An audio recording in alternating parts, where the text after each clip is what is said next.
പുതിയതായി വലിക്കാൻ ഉദ്ദേശിക്കുന്ന പീരുമേട് കട്ടപ്പന 110 kV ഇലക്ട്രിക് ലൈനിന്റെ റൂട്ടിൽ നിന്ന് കാഞ്ചാർ പഞ്ചായത്തിലെ ജനവാസ മേഖലകളെ ഒഴിവാക്കുവാൻ സർക്കാർ തലത്തിൽ ഇടപെടലുകൾ നടത്തിയ മന്ത്രി റോഷി അഗസ്റ്റിൻ ലബ്ബക്കടയിൽ സ്വീകരണം നൽകി. ലബ്ബക്കട ജനകീയ കർഷക സമിതിയുടെ നേതൃത്വത്തിലാണ് സ്വീകരണം നൽകിയത്.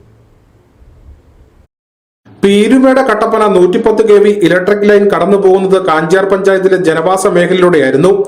ഇത് മേഖലയിലെ കർഷകരെ അടക്കം ആശങ്കയിലാഴ്ത്തിയിരുന്നു. ഇതുമായി ബന്ധപ്പെട്ട നിരവധി പ്രതിഷേധങ്ങളാണ് ഉയർന്നു വന്നതും. പ്രതിഷേധങ്ങളുടെ കാര്യഗൗരവം മനസ്സിലാക്കിയ മന്ത്രി റോഷി അഗസ്റ്റിൻ സർക്കാർ തലത്തിൽ ഇടപെട്ട് ലൈൻ കടന്നു പോകുന്നത് ജനവാസ മേഖലയിൽ നിന്ന് ഒഴിവാക്കാനുള്ള നടപടി സ്വീകരിച്ചു. പകരം പ്ലാന്റേഷൻ സൈഡ് വഴി മാറ്റി ലൈൻ വലിക്കുവാൻ സർക്കാർ തലത്തിൽ നടപടിയും സ്വീകരിച്ചു. ഇതിന്റെ പ്രഖ്യാപനമാണ് മന്ത്രി നടത്തിയത്. സ്ഥിതി രൂക്ഷമായ നമ്മുടെ നാടിന്റെ സ്ഥിതി അതിരൂക്ഷമാണ്. ഇപ്പോൾ തന്നെ വാക്കുകളും കൂടുതലാണ്. എങ്കിൽ ഈ വിഷയം പരിഹരിക്കാൻ ഒരു മാർഗം ഉണ്ടാവുകയും ചെയ്തു. ആദ്യ നിലയിൽ നിന്ന് മാറ്റി വെക്കുന്നതിന് വെച്ചപ്പോൾ അത് വളരെയേറെ ഫോറസ്റ്റ് തടസ്സങ്ങൾ അതിരൂക്ഷമായിട്ട് ഉണ്ടാകുന്ന ഒരു വിഷയം രൂപപ്പെട്ടു. നമ്മളതിനോട് കണ്ടിട്ട് കഴിയും. ഞാൻ സ്പീക്കറുമായി സംസാരിക്കുന്നില്ല. ഞാൻ ആ മീറ്റിംഗ് പറഞ്ഞൊരു കാര്യമുണ്ട്.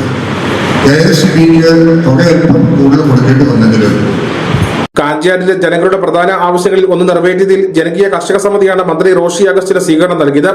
ലബ്ബക്കടയിൽ സംഘടിപ്പിച്ച സ്വീകരണ യോഗത്തിൽ CPIM ഇടുക്കി ജില്ലാ സെക്രട്ടറി CB വർഗീസ് അടക്കമുള്ള നേതാക്കൾ പങ്കെടുത്തു. സമൂഹത്തിന്റെ വിവിധ മേഖലയിലുള്ള ആളുകൾ ചടങ്ങിൽ പങ്കെടുത്ത് സംസാരിച്ചു. News bureau, Kattappana.